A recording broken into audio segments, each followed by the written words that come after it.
السلام علیکم۔ تعلق ختم ہونے پر اخلاق کو ختم نہیں کرنا چاہیے۔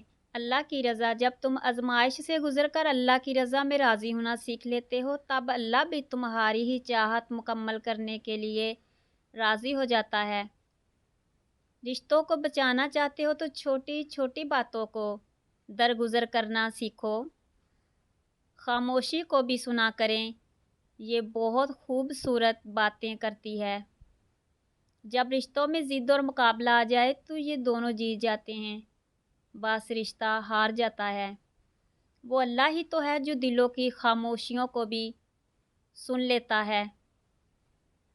روٹھنا منانا تو زندگی کا حصہ ہے، بس خیال رہے کہ ناراضگی صرف زبان تک رہے، وہ دل میں بسے پیار اور عزت کو ختم نہ ہونے دیں۔ انسانوں سے محبت کرو، یہی اللہ سے محبت کا ایک پہلو ہے۔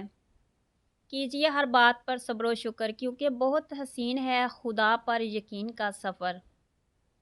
ہر بات میں اللہ کا ذکر کرو گے تو ہر کام میں اللہ کو ساتھ پاؤ گے۔ بعض لوگوں سے کوئی تعلق نہیں ہوتا لیکن پھر بھی وہ اچھے لگتے ہیں، کیونکہ ان کے اخلاق اور ان کا کردار اچھا ہوتا ہے، لہٰذا ہمیں بھی چاہیے کہ اپنے اخلاق کو اچھے رکھیں۔